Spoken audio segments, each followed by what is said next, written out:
सभा के शिल्पी, भारत रत्न बाबा साहब डॉक्टर भीमराव अंबेडकर जी की महापरिनिर्वाण दिवस के अवसर पर आयोजित आज के इस कार्यक्रम में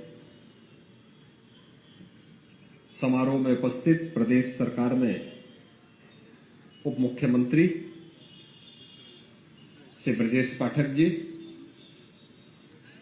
प्रदेश सरकार के पर्यटन संस्कृति विभाग के मंत्री श्री जयवीर सिंह जी, प्रदेश सरकार के समाज कल्याण विभाग के मंत्री श्री असीम अरुण जी, सदस्य विधान परिषद और अध्यक्ष डॉक्टर आम्बेडकर महासभा ट्रस्ट डॉक्टर लालजी प्रसाद निर्मल जी, महापौर श्रीमती सुषमा खड़गवाल जी, माननीय विधायक श्री योगेश शुक्ला जी, भारतीय जनता पार्टी के महानगर के अध्यक्ष श्री आनंद द्विवेदी जी, आम्बेडकर महासभा के महामंत्री श्री अमरनाथ प्रजापति जी, अनुसूचित जाति वित्त एवं विकास निगम के उपाध्यक्ष श्री विश्वनाथ जी, प्रदेश अध्यक्ष श्री प्रमोद कुमार जी, कोषाध्यक्ष डॉक्टर सत्या दोहरे जी और आज के इस कार्यक्रम में उपस्थित बाबा साहब डॉक्टर भीमराव अंबेडकर जी के सभी अनुयायीगण, उपस्थित भाइयों और बहनों, भारत माता के महान सपूत बाबा साहब डॉक्टर भीमराव अंबेडकर जी की आज महापरिनिर्वाण दिवस है। इस अवसर पर उनकी स्मृतियों को नमन करते हुए मैं प्रदेशवासियों की ओर से उनके श्री चरणों में विनम्र श्रद्धांजलि अर्पित करता हूं। हम सब जानते हैं बाबा साहब भीमराव अंबेडकर ने एक बात कही थी, और मैं धन्यवाद दूंगा कि आज उनके कोटेशन यहां जगह जगह लगे हैं, जिसमें उन्होंने कहा था कि हम सबसे पहले और अंत में भारतीय हैं। आज जब कुछ लोग भारत को कोसते हैं, भारतीयता का अपमान करते हैं, जाति के नाम पर समाज में खाई को चौड़ा करने का काम करते हैं, भाइयों बहनों, एक प्रकार से बाबा साहब भीमराव अंबेडकर जी का अपमान करते हैं। याद करिए कि बाबा साहब भीमराव अंबेडकर को भी लालच देने का कार्य हुआ था, लेकिन बिना झुके, बिना टिके वे भारत और भारतीयता के लिए कार्य करते रहे। और आज यही कारण है कि बाबा साहब भीमराव अंबेडकर से जुड़े हुए देश के अंदर हजारों की संख्या में स्मारक हैं। दुनिया में जहां कहीं भी जब भी किसी दबे कुचली समाज की आवाज को बुलंद करने की बात आती है तो लोगों के दिमाग में एक नाम बरबस आ पड़ता है, वह नाम आता है डॉक्टर बाबा साहब भीमराव अंबेडकर का नाम। पूरी दुनिया के अंदर हर वह दबा कुचला व्यक्ति अपनी आवाज को बुलंद करना चाहता है तो वह नाम वह स्मरण करता है बाबा साहब भीमराव अंबेडकर का। और बाबा साहब भीमराव अंबेडकर के निज सपनों को साकार करने के लिए केंद्र और राज्य सरकार अनेक कार्यक्रम कर रही है। बाबा साहब भीमराव अंबेडकर की पंच तीर्थों की स्थापना का कार्यक्रम हो, आदरणीय प्रधानमंत्री मोदी जी ने आने के बाद इन सभी कार्यक्रमों को आगे बढ़ाया। हमने समाज को जाति के आधार पर नहीं, हमने तो समाज को उसकी आवश्यकता के अनुरूप हर दलित, हर वंचित, हर गरीब, हर कमजोर व्यक्ति के साथ सरकार खड़ी है और सरकार उसको संबल प्रदान करेगी। इस दृष्टि से सरकार ने उसको अपना सहयोग देना प्रारंभ किया। भाइयों बहनों, 2014 के पहले एक सपना होता था आवास। आवास के नाम पे लोग किस प्रकार का मजाक बनाते थे। 20,000 में कोई आवास बन पाता है क्या? और जो नहीं बना पाता था उसके ऊपर अलग से कार्रवाई हो जाती थी। आज देश के अंदर 4 करोड़ परिवारों के पास अपना पक्का आवास है, जिन लोगों को प्रधानमंत्री मोदी जी ने पिछले 9-9.5 वर्ष के अंदर आवास की सुविधा दी है। और अभी भी एक लक्ष्य है कि जो बचे हैं उनको भी उपलब्ध करवाएंगे। गांव हो या शहर, हर दलित को, हर वंचित को, हर गरीब को इसकी सुविधा का लाभ मिलना चाहिए। शौचालय बने, 12 करोड़ परिवारों के लिए शौचालय के निर्माण का कार्य है। मैला ढोने की कुप्रथा को पूरी तरह बंद करते हुए उसका उपचार था, उसका विकल्प था, हम हर घर में शौचालय बनाए। यह कुप्रथा पे प्रहार तो था ही, लेकिन साथ साथ भाइयों बहनों, दबे कुचले समाज को बीमारियों से, विभिन्न प्रकार की उन बीमारियों से मुक्त करने का एक अभियान भी था, जिसका पैसा आज उसका बचता है, परिवार खुशहाल होता है। याद करिए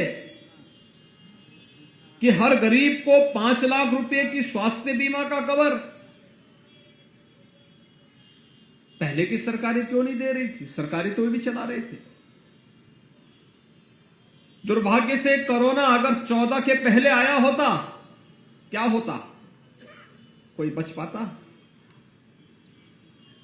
आप होते या हम होते, कोई बच पाता? क्योंकि सरकार स्वयं भाग गई होती।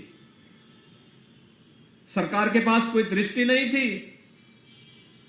मैं बार बार उल्लेख करता हूं, 1977 में एक बीमारी आई थी उत्तर प्रदेश में, इंसेफ्लाइटिस की। 40 वर्ष में इस बीमारी से 50,000 बच्चों की मौत हुई थी, और इस बीमारी से 90% मौत दलित और अल्पसंख्यक समुदाय के होते, बच्चों की होती थी। आज जब डबल इंजन की सरकार आई, एक साथ मिलकर काम किया, भाइयों बहनों, आज इस बीमारी को पूरी तरह नियंत्रित किया जा चुका है। अगर स्वच्छ भारत मिशन में शौचालय नहीं बनते, हर घर नल योजना में पेयजल की व्यवस्था नहीं होती, व्यापक अभियान दोनों सरकारें मिलकर के नहीं चलाती, इंसेफ्लाइटिस कभी समाप्त नहीं होता। ऐसे ही कोरोना में प्रधानमंत्री मोदी जी ने लीडरशिप स्वयं अपने हाथों में लेकर के एक एक कार्यक्रम की निगरानी की। गरीब को राशन मिलना है तो राशन उपलब्ध कराओ, काम नहीं तो भरण पोषण भत्ता उपलब्ध कराओ, बीमार हो गया तो टेस्ट करो, उपचार की आवश्यकता तो फ्री में उपचार दो, और भाइयों बहनों फिर फ्री में वैक्सीन भी दिया तो फ्री में राशन की सुविधा भी दी। ये दुनिया के अंदर कहीं नहीं हुआ। दुनिया में बड़े बड़े विकसित देश हैं, प्रति व्यक्ति आय वहां दुनिया की सर्वाधिक है, लेकिन वे अपने लोगों को नहीं बचा पाए, क्योंकि सबसे प्रभावी 2 वैक्सीन प्रधानमंत्री मोदी जी ने भारत के अंदर विकसित करवाई, और भारत के हर नागरिक को बिना भेदभाव के इन सुविधाओं का लाभ दिया। सरकार पहले चेहरा देख करके कार्रवाई करती थी, चेहरा देख करके लाभ देती थी। कोई दलित समर्थक होता था, कोई दलित विरोधी हो जाता था, लेकिन जो विरोधी थे वे तो विरोधी थे ही, जो समर्थक बनने का काम करते थे वे भी काम पक्ष में नहीं कर पाते थे, वे भी झुंझुना पकड़ाने का प्रयास करते थे। उनके नाम पे अपनी रोटी तो सेकते थे, लेकिन गरीबों के लिए, वंचितों के लिए कोई प्रभावी कार्यक्रम नहीं कर पाते थे। पहली बार आपने होगा तब मोदी जी ने जाति मत मजहब के आधार पर नहीं, एक ही नारा दिया, सबका साथ और सबका विकास। आप मुझे बताओ, जो बार बार नाम जपे और करे कुछ नहीं, वो बड़ा है या जो अपने नारे को प्रभावी ढंग से लागू करके हम सबको योजनाओं के साथ जोड़ने का काम कर रहा है। और प्रधानमंत्री मोदी जी ने योजनाओं के साथ जोड़ने का काम किया। बाबा साहब भीमराव अंबेडकर के सपनों को सही मायने में अंगीकार करने वाले, लागू करने वाले, और 26 नवंबर की तिथि को संविधान दिवस के रूप में स्थापित करने का काम भी अगर किसी ने किया, प्रधानमंत्री मोदी जी ने किया। बाबा साहब भीमराव अंबेडकर के प्रति इससे बड़ी श्रद्धांजलि और क्या हो सकती। 26 नवंबर की तिथि को अब हम 14 अप्रैल की तिथि को भी, 6 दिसंबर की तिथि को भी, 26 नवंबर की तिथि को भी बाबा साहब भीमराव अंबेडकर जी का स्मरण करते हैं और उनके प्रति, उनके द्वारा प्रदत्त संविधान के प्रति सम्मान का भाव व्यक्त करते हैं। वे संविधान के शिल्पी थे, कोई संदेह नहीं, लेकिन समाज की एकजुटता के लिए सब कुछ, हर एक काम देश के नाम, बाबा साहब भीमराव अंबेडकर का ही सपना था, यही संकल्प था। जो लोग आज भारत विरोधी गतिविधियों के माध्यम से समाज को विभाजित करते हैं, भारत को कमजोर करने का प्रयास कर रहे हैं, ये बाबा साहब भीमराव अंबेडकर का अपमान करते हैं। हम सबको इसके बारे में गांव-गांव जाकर के बताना होगा। और मैं आपको इस बात के लिए फिर आश्वस्त करने के लिए आया हूं। हमने पहले भी कहा कि सरकार हर गरीब के साथ, हर वंचित के साथ, हर दलित के साथ खड़ी है, उनको उनका अधिकार देने के लिए तैयार है। कोई मुसहर के बारे में पूछता था प्रदेश में? बनटांगिया के बारे में कोई पूछता था? चेरो, थारू, कोल, तब कोलों का इतिहास सबका जवाहर राम से का इतिहास है, कोई पूछता था? अहरिया, सहरिया, ये सभी ऐसी जातियां हैं, छोटी छोटी जातियां हैं, छोटे छोटे समुदाय हैं, एक सीमित क्षेत्र में हैं, आवाज दबा दी जाती थी। बाबा साहब भीमराव अंबेडकर ने इनके उत्थान के लिए कार्ययोजना बनाने की बात कही थी। 70 साल तक इनको वोट देने का तक अधिकार नहीं। भाइयों बहनों, आज मुझे बताते हुए प्रसन्नता है कि डबल इंजन की भारतीय जनता पार्टी की सरकार ने 100% सिचुएशन के लक्ष्य को प्राप्त करने की दिशा में यहां पे कार्रवाई शुरू की। हर उस दलित और वंचित के पास, वो मुसहर हो, कोल हो, भील हो, चेरो हो, थारू हो, सहरिया हो, बुक्सा हो, इनके पास, हर एक के पास अपना मकान होना चाहिए, जमीन का पट्टा होना चाहिए, उनके पास अपना शौचालय होना चाहिए, उनके पास राशन कार्ड होना चाहिए, उनके पास पेंशन की सुविधा होनी चाहिए, उनको फ्री में राशन की सुविधा मिलनी चाहिए, उनके पास जॉब कार्ड भी होना चाहिए और उनको शासन की हर एक योजना से जोड़ने का काम भी होना चाहिए। 100% सिचुएशन के लक्ष्य को प्राप्त करने की दिशा में सरकार के द्वारा जो प्रयास प्रारंभ हुआ है, उस प्रयास को हम ये मानते हैं बाबा साहब भीमराव अंबेडकर का प्रयास है, उनकी कृपा है, उनकी प्रेरणा है, जिसको आज प्रधानमंत्री मोदी जी के मार्गदर्शन, उनके नेतृत्व में डबल इंजन की सरकार प्रभावी ढंग से आगे बढ़ाने का काम कर रही है। आज हर एक क्षेत्र में आपको सुविधा मिल रही, आरक्षण का लाभ मिल रहा है, आगे बढ़ने के लिए एक नई ताकत मिल रही है। और इसलिए जिससे कोई भेदभाव न करने पाए, समाज में किसी प्रकार की कोई अस्पृश्यता न हो, इसको पूरी तरह समाप्त करना है। इसको आगे बढ़ा करके हमें अपने देश को मजबूत करना है, जिससे बाबा साहब का मिशन वो देश का मिशन है, और व्यक्ति का मिशन नहीं, देश का मिशन है, भारत की मजबूती का मिशन है, भारत की एकता और अखंडता का मिशन है, भारत को दुनिया की एक ताकत बनाने का मिशन है। और उस मिशन के साथ हम सब जुड़ करके कार्य करेंगे। और मैं आज के इस अवसर पर इस बात के लिए फिर आपको आश्वस्त करता हूं, जहां भी अभी जमीन के पट्टे नहीं मिल पाए हैं, हमने पहले कहा है, अगर आरक्षित श्रेणी की भूमि नहीं है तो जो दलित, जो वंचित, जो गरीब वहां पे अपनी झोपड़ी या अपना मकान बनाया है, उसको वहीं पे वो जमीन का पट्टा देकर उसके लिए पक्का मकान बना दो। आरक्षित श्रेणी की है तो पहले उसे जमीन का पट्टा देकर उसका मकान बनाओ, तब उनको वहां से पुनर्वास करो। भाइयों बहनों, क्योंकि हर व्यक्ति को जीने का अधिकार मिलना चाहिए, सम्मान के साथ जीने का अधिकार, और सम्मान के साथ जीने का यही अधिकार बाबा साहब भीमराव अम्बेडकर ने दिया था। और इसके लिए मैं आपसे भी कहूंगा, अभी हाल ही में हम लोगों ने जिन श्रमिकों के हितों की आवाज पहली बार बाबा साहब ने उठाई थी, उन श्रमिकों के बच्चों के लिए अटल आवासीय विद्यालय प्रारंभ किए हैं। थोड़ा जाकर के देखिए आप भी। मैं कहूंगा एक बार अटल आवासीय विद्यालय का निरीक्षण करिए। श्रमिकों के बच्चे पढ़ रहे हैं और कैसा विद्यालय उनके लिए बन रहा है। पब्लिक स्कूल और कॉन्वेंट उनके सामने फेल है। एक बार जाकर के देखिए वहां, उन बच्चों की आवाज को सुनिए, थोड़ा वहां देखिए। वहां पे असीम अरुण जी के नेतृत्व में आश्रम पद्धति के विद्यालय भी जिस मजबूती के साथ काम कर रहे हैं।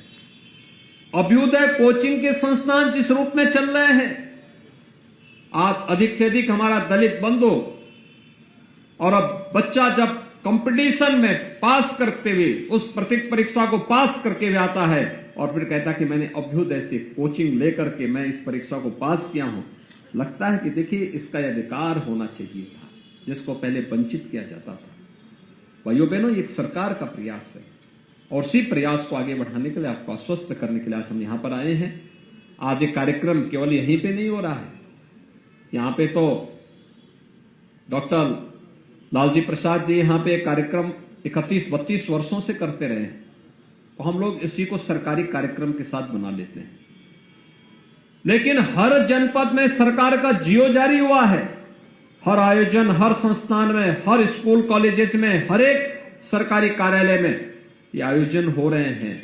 और इसीलिए हमने कहा कि छुट्टी नहीं, और महापुरुषों की तस्वीर को सामने रख करके संकल्प लो। उनके संकल्प क्या थे, उनकी प्रेरणा क्या थी? उनकी प्रेरणा हमारा संकल्प बनना चाहिए, और उसी संकल्प के साथ जुड़ने के लिए आज हम सब इन कार्यक्रमों को प्रदेश भर में कर रहे हैं, देश भर में कर रहे हैं। आपने देखा होगा सुबह सुबह राष्ट्रपति जी भी, प्रधानमंत्री जी भी, उपराष्ट्रपति जी भी, हमारी तमाम केंद्रीय मंत्रीगण बाबा साहब भीमराव अम्बेडकर जी को श्रद्धांजलि अर्पित करने के लिए निकले थे। संसद में अलग से कार्यक्रम हो रहा है। ये चीजें हमें दिखाती है कि एक महामानव थे बाबा साहब भीमराव अम्बेडकर, और उस महामानव ने देश और समाज के लिए जो काम किया है वह आज भी हम सब की प्रेरणा है। और उसी प्रेरणा से प्रेरित होकर के हम सबको मिलकर के अपने देश को मजबूती प्रदान करने के लिए कार्य करना चाहिए। जो विभाजन करने वाली ताकतें हैं, बांटने वाली ताकतें, उनसे सावधान होना होगा, और हमें मिलकर के बाबा साहब के उच्च आदर्शों से प्रेरणा प्राप्त करते हुए निरंतर हर दलित के लिए, हर वंचित के लिए, हर गरीब के लिए, हर कमजोर के लिए, हर दबी हुई आवाज को आवाज देने के लिए हमेशा आगे काम करना होगा। इस विश्वास के साथ मैं एक बार फिर से बाबा साहब भीमराव अम्बेडकर जी की इस महापरिनिर्वाण दिवस के अवसर पर उनकी स्मृतियों को नमन करते हुए विनम्र श्रद्धांजलि अर्पित करता हूं, और आप सबको इस बात के लिए आश्वस्त करता हूं, सरकार हमेशा आपके साथ में है। और मैं लालजी प्रसाद जी को बोलूंगा कि वे भी यहां पर हैं, और पर्यटन और संस्कृति मंत्री जी भी यहां पर भी हैं, और असीम अरुण जी भी हैं। हमारा प्रयास होना चाहिए, तीनों का दायित्व बनता है कि जो लखनऊ में बाबा साहब भीमराव अम्बेडकर जी का हम अंतर्राष्ट्रीय केंद्र बनाने जा रहे हैं, उनका स्मारक का एक केंद्र बनाने जा रहे हैं। अभी से तैयारी करिए कि अगले आने वाले समय के कार्यक्रम हमारे वहां बने। वहां से बाबा साहब भीमराव अम्बेडकर के विचार दर्शन पर शोध करने वाले बच्चों को स्कॉलरशिप देने की व्यवस्था प्रारंभ हुई। वहां पे कुछ अच्छे कार्यक्रम, रचनात्मक कार्यक्रम और अंतर्राष्ट्रीय लाइब्रेरी, डिजिटल लाइब्रेरी की स्थापना के कार्यक्रम को हम वहां पर स्थापित कर सके। ये कार्यक्रम वहां पे होते, वहां पे अब उसका केंद्र बिंदु वहां पे हमें बनाने की तैयारी भी करनी चाहिए, जिससे बाबा साहब भीमराव अम्बेडकर के सपनों को साकार करने के लिए प्रभावी ढंग से हम आगे कार्य कर सकेंगे। आप सबके प्रति मैं इस अवसर पर अपनी शुभकामनाएं देता हूं, और अम्बेडकर महासभा के पदाधिकारियों को हृदय से धन्यवाद देता हूं कि विपरीत परिस्थितियों में कार्य करते हुए आज उन्होंने एक अच्छा सम्मानजनक स्थान बनाया है। आने वाले समय में ये तो बाबा साहब भीमराव अम्बेडकर के सपने को साकार करने से कोई ताकत रोक नहीं सकती है। आज ये परिस्थिति हम सबको बताती हैं। आप सबके प्रति मेरी शुभकामनाएं। धन्यवाद। जय हिंद।